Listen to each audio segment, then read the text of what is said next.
നമസ്കാരം സുഹൃത്തുക്കളെ. ഇന്നത്തെ ദിവസം തൂക്കിയ പോസ്റ്റ് എന്നൊക്കെ പറയില്ലേ, അങ്ങനത്തെ ഒരു പോസ്റ്റ് എന്നിട്ടിട്ടുള്ളത് നമ്മുടെ ആർട്ടിസ്റ്റ് സിനിമാ നടൻ ജോയ് മാത്യു ആണ്. അദ്ദേഹത്തിൻ്റെ ആ പോസ്റ്റ് ഇങ്ങനെയാണ്: കാട്ടാന വന്നു, ജനം ക്ഷമിച്ചു. കാട്ടുപന്നി വന്നു, ജനം ക്ഷമിച്ചു. കടുവ വന്നു, ജനം ക്ഷമിച്ചു. കാട്ടുപോത്ത് വന്നു, ജനം ക്ഷമിച്ചു. എഴുത്തുകാർ വന്നു, ജനം പ്രതികരിച്ചു. നിലമ്പൂരിനെ പറ്റിയാണ്. നമ്മുടെ സഖാവ് എം സ്വരാജിന് കുറെ സാഹിത്യ സാംസ്കാരിക നായകന്മാര് പിന്തുണ പ്രഖ്യാപിച്ചിരുന്നല്ലോ. അതോടുകൂടി എം സ്വരാജിന് ഉള്ള വോട്ടും പോയി എന്നാണ് സൂചന. സഖാവ് എം സ്വരാജ് നിലമ്പൂരില് എന്തായാലും തോറ്റു. ഇവറ്റകള് എവിടെ പരിപാടി അവതരിപ്പിച്ചാലും ഇതാണ് അവസ്ഥ.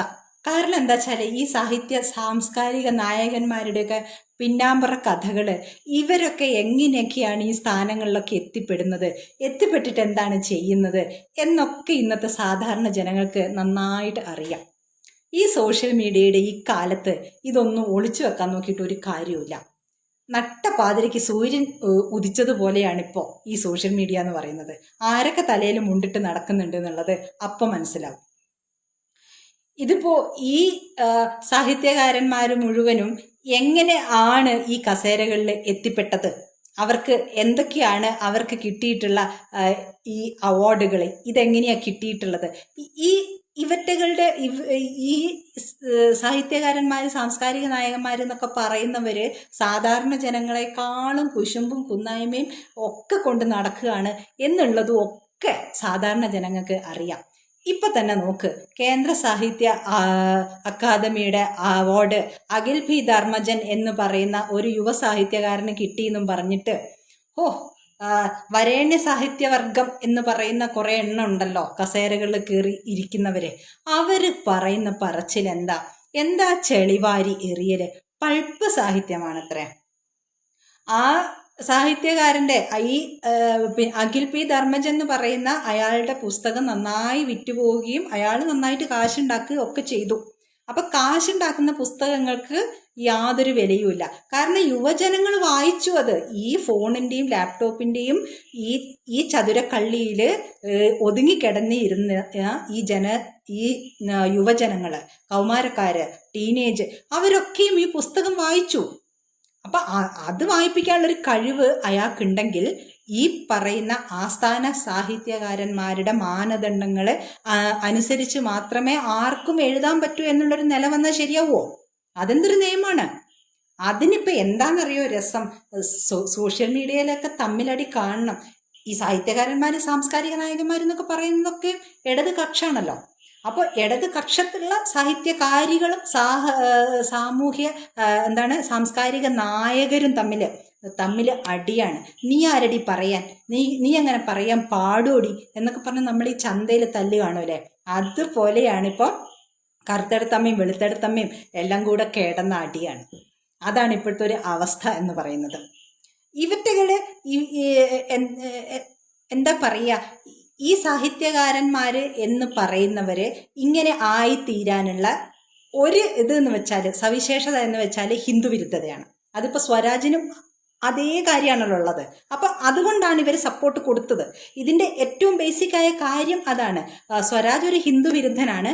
ഈ ഹിന്ദു വിരുദ്ധത എന്നതാണ് ഈ സാഹിത്യ സാംസ്കാരിക നായകന്മാരുടെ ഒരു മുഖമുദ്ര എന്ന് പറയുന്നത്. അതുകൊണ്ടാണ് ഇവര് ഇത് സപ്പോർട്ട് കൊടുത്തിരിക്കുന്നത്, ഹിന്ദു വിരുദ്ധതയ്ക്ക് വേണ്ടി. ഇനിയിപ്പോ രാമായണ മാസം വരുമ്പോഴത്തേക്ക് രാവണായനം തുടങ്ങും.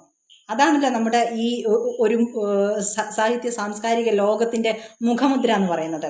ഹിന്ദു വിരുദ്ധത വിളമ്പുക, ഈ രാമായണവും മഹാഭാരതവും ഒക്കെ എടുത്തിട്ട് അലക്കുക, രാമനെ തെറി പറയുക. രാമനെ 4 തെറി പറഞ്ഞവൻ MDMA വിറ്റാലും ഒന്നുമില്ല, കഞ്ചാവ് വലിച്ചാലും ഒന്നുമില്ല, മീറ്റൂര് പെട്ടാലും ഒന്നുമില്ല, ബലാത്സംഗം ചെയ്താലും ഒന്നുമില്ല. അവൻ രാമനെ 4 തെറി പറഞ്ഞാൽ മതി. രാവണനാണത്രേ അത്രയും സ്നേഹാതുരനായ ഒരു കാമുകൻ. സീതയോട്, നിറഗർഭിണിയായ സീതയെ കാട്ടിൽ വിട്ട രാമൻ ഇവിടെ കിടക്കുന്നു.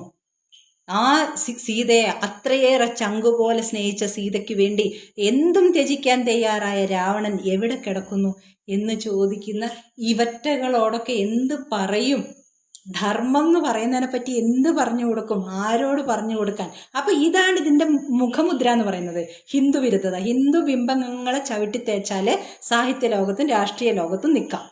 അതാണ് എം സ്വരാജും ചെയ്തത്. അയ്യപ്പനെ വരെ കല്യാണം കഴിപ്പിക്കാനുള്ള പ്രാപ്തി ഉണ്ടായിരുന്ന ഹിന്ദു വിരുദ്ധനായിരുന്നു എം സ്വരാജ്. തൃപ്പൂണിത്തറയിലും നിലമ്പൂരിലും ഇപ്പോൾ അത് തന്നെയാണ് എം സ്വരാജിന് പറ്റിയത് എന്നുള്ളതാണ് രാഷ്ട്രീയ നിരീക്ഷകർ മനസ്സിലാക്കുന്നത്. കാരണം സഖാക്കന്മാർക്കും കാര്യങ്ങൾ മനസ്സിലാവുന്നുണ്ടാവുമല്ലോ. ഏറ്റവും വലിയ ഹിന്ദു പാർട്ടി എന്ന് പറയുന്നത് CPM അല്ലേ? സഖാക്കന്മാർക്കും കാര്യങ്ങൾ മനസ്സിലാവുന്നില്ലേ? ഒരു ഹിന്ദു വിരുദ്ധനെയും ഈ മണ്ണിൽ വെച്ച് പുലർത്തിയാൽ തങ്ങളുടെ തലമുറ നശിച്ച് നാരായണക്കല്ല് പിടിക്കുന്ന ആർക്കെങ്കിലുമൊക്കെ തോന്നി തുടങ്ങിയിട്ടുണ്ടാവും. അതൊരു നല്ല കാര്യമല്ലേ? ഏതായാലും ഇന്നിപ്പോ സ്വരാജിനോട് ഉള്ള ഒരു പോസ്റ്റില് ഒരു സഖാവ് ചോദിക്കുന്നത്, ഇനി നമ്മൾ പരാജയപ്പെട്ടാൽ എന്ത് ചെയ്യും സഖാവേ? പോരാട്ടം തുടരാം എന്നാണ്. നിങ്ങൾ പോരാട്ടം തുടരൂ സഖാക്കന്മാരെ. ഈ ഹിന്ദു വിരുദ്ധ അല്ലെങ്കിൽ എന്താ പറയാ സാംസ്കാരിക നായകരുണ്ടല്ലോ, സാഹിത്യ നായകര്, അവരുടെ കൂടെ കൂടി നിങ്ങളിങ്ങനെ പോരാട്ടം തുടരൂ. ഈ മണ്ണിന്റെ ചരിത്രത്തിനും സംസ്കാരത്തിനും പൈതൃകത്തിനും ഒക്കെ എതിരായിട്ട് എന്തൊക്കെ ചെയ്യാൻ പറ്റും അതൊക്കെ ചെയ്തുകൊണ്ട് പോരാട്ടം തുടരൂ. എന്നിട്ട് വാരിയം കുന്നന്റെ എത്ര രോമങ്ങൾ ബ്രിട്ടീഷുകാർ പറിച്ചെടുത്തു എന്നൊക്കെ സാഹിത്യ ഭാഷയിൽ ഇങ്ങനെ വാരി വെതറണം നമ്മുടെ സഖാവ് എം സ്വരാജ്. അപ്പോൾ ഇനി ഇങ്ങനെ താഴേക്ക് പോയിക്കൊണ്ടിരിക്കും. അപ്പോൾ എന്താണ്, അമ്മായിയപ്പനും മരുമോനും നല്ല സന്തോഷമാണ് എന്നാ കേട്ടത്. ഒരു ബാധ അങ്ങോട്ട് ഒഴിഞ്ഞു കിട്ടിയല്ലോ. ചിലർക്കൊക്കെ ആ കസേരയിലേക്ക് കയറാൻ ഉള്ള ചില ശകുനം മുടക്കികളിൽ ഈ സ്വരാജും ഉണ്ട് പോലും ഉണ്ടത്രേ. അപ്പോൾ അത് മാറിക്കിട്ടിയതിൽ വളരെ സന്തോഷം ചിലർക്കൊക്കെ ഉണ്ട്. ഇനിയിപ്പോൾ 2 പ്രാവശ്യം തോറ്റൊരാളെ പരിഗണിക്കേണ്ടി വരില്ലല്ലോ എന്നുള്ള ആ സന്തോഷത്തിൽ ഇന്ന് ചില വിരുന്നുകളൊക്കെ നടക്കും എന്നൊക്കെയാണ് കേൾക്കുന്നത്, ആണന്മാർ പാടി നടക്കുന്നത്. പിന്നെ ഈ സോഷ്യൽ മീഡിയ കാലഘട്ടത്തിൽ ഈ വിഗ്രഹങ്ങൾ ഉടയുന്നത് ഇത് പല നിരീക്ഷക കാര്യത്തിലൊക്കെ സംഭവിക്കുന്നുണ്ട് കേട്ടോ. പല ചാനലുകളിലും വന്നിരുന്ന് ചിലരെയൊക്കെ വെളുപ്പിക്കാൻ, ചില രാജ്യങ്ങളെ വെളുപ്പിക്കാനൊക്കെയുള്ള ചിലരുടെ ശ്രമങ്ങൾ കാണുമ്പോൾ ആ രാജ്യത്ത് എത്ര പ്രാവശ്യം പോയിട്ടുണ്ട്, അവിടെ വിരുന്നിന് പോയിട്ടുണ്ടോ, അവിടുന്ന് എന്തൊക്കെ ഫണ്ട് കിട്ടിയിട്ടുണ്ട് എന്നൊക്കെ ഇതാ പടപടപടേ നിങ്ങൾ സോഷ്യൽ മീഡിയയിൽ ഗൂഗിൾ വെച്ചിട്ടിങ്ങ് എടുത്താൽ കിട്ടും. അപ്പോൾ ഇപ്പം എന്തായി, ഇവരൊക്കെയും എങ്ങനെയാണ് ഇതൊക്കെ പറയുന്നത്, എന്തിനു വേണ്ടിയിട്ടാണ് ഈ അഭിപ്രായ രൂപീകരണം അത് സ്വരൂപിക്കാൻ വേണ്ടിയിട്ട് ഇവര് മറ്റ് രാജ്യങ്ങളിൽ നിന്ന് എത്ര ഫണ്ട് വാങ്ങിക്കുന്നുണ്ട്. അത് തന്നെയാണ് സാഹിത്യകാരന്മാർ ചെയ്യുന്നത്. വിദേശത്ത് പോവുക, എന്നിട്ട് ഈ മലയാളി സമാജം എന്നൊക്കെയുള്ള അവരുടെ വിരുന്നുകളിലും അവരുടെ വേദികളിലും പോവുക, ഈ അഭിപ്രായ രൂപീകരണം നടത്തുക, ഇടതുപക്ഷത്തിന് വേണ്ടിയിട്ട് അല്ലെങ്കിൽ ഹിന്ദു വിരുദ്ധമായിട്ട്, ദേശവിരുദ്ധമായിട്ട്, ദേശീയതയ്ക്ക് എതിരായിട്ട്. ഇതൊക്കെയാണ് ഈ സാഹിത്യ സാംസ്കാരിക നായകന്മാരും ഈ ഒരുപറ്റം നിരീക്ഷകരും ഒക്കെ ചെയ്തുകൊണ്ടിരിക്കുന്നത് എന്നൊക്കെ നമുക്ക് പൊളിച്ചടുക്കി കയ്യിൽ തരുന്നത് ഈ സോഷ്യൽ മീഡിയയാണ്.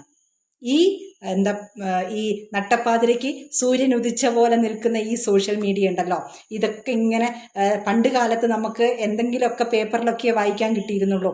അന്ന് OV വിജയന്റെ കാലത്ത് എഴുതിയ ഒരു നോവല് മാതൃഭൂമിയിൽ വരാതെ നോക്കിയത് MT വാസുദേവൻ നായരാണെന്ന് ഇന്ന് ഈ സോഷ്യൽ മീഡിയ കാലത്ത് നമുക്ക് അറിയാം. അന്ന് നമുക്കത് അറിയില്ലായിരുന്നു. ഈ സാഹിത്യകാരന്മാർക്കിടയ്ക്കുള്ള കുശുമ്പും കുന്നായ്മയൊന്നും നമുക്ക് അറിയില്ലായിരുന്നു. സാധാരണ മനുഷ്യരെക്കാളും വൃത്തികെട്ടവരാണ് ഈ കൂട്ടര് എന്നുള്ളതാണ് നമുക്കിപ്പോൾ മനസ്സിലാവുന്നത്. 2 അക്ഷരം എഴുതുന്നവർക്കൊക്കെ നാണക്കേടുണ്ടാക്കുന്ന വിധത്തിലാണ് ഇവരെ ഈ ചളിവാരി എറിയലും ഈ തമ്മിൽ തല്ലും ഈ അവാർഡിന് വേണ്ടിയുള്ള കടിപിടി ഒക്കെ കൂടലും പിന്നെ എച്ചില് നക്കലും. രാഷ്ട്രീയക്കാരുടെ പാദസേവ ചെയ്യാനൊന്നും ഒരു മടിയുമില്ല. പണ്ടൊക്കെ ഋഷി കവി എന്നൊക്കെയായിരുന്നു പറയുക, ഋഷിയായിരുന്നു കവി എന്ന് പറയുന്നത്. ദീർഘദർശിയും സമൂഹത്തിന് വേണ്ടി പറയുന്നവനൊക്കെയായിരുന്നു. ഇന്ന് സാഹിത്യകാരൻ എന്ന് പറഞ്ഞാൽ എന്താ, ദേശീയതയ്ക്ക് എതിരായിട്ട് അത് മാനവികത എന്നും പറഞ്ഞിട്ട് നമ്മുടെ രാഷ്ട്രത്തിന്റെ അതിരുകൾ വേണ്ട എന്നൊക്കെ പറയുന്നിടത്തേക്കാണ് ഇവരുടെ മാനവികത പോകുന്നത്. നമ്മുടെ ഈ പൗരന്മാരെ സംരക്ഷിക്കാൻ വേണ്ടുന്ന ഒന്നും ഒരു രാഷ്ട്രസങ്കല്പം പോലും പാടില്ലാത്ത വിധത്തില് മാനവികത എന്ന് പറയുന്ന അരാജകത്വം പറയുന്നവരെയാണിപ്പോൾ സാംസ്കാരിക നായകര്, സാഹിത്യ നായകര് എന്നൊക്കെ പറയുന്നത്. അത്തരം ആൾക്കാരെ പൊളിച്ചടുക്കിക്കൊണ്ടുള്ള തൂക്കിക്കൊണ്ടുള്ള ആ പോസ്റ്റിന് ഒരു നല്ല അഭിനന്ദനവും പറഞ്ഞുകൊണ്ട് നിർത്തുന്നു. രാഷ്ട്രായ സ്വഹ ഇദം നമഃ.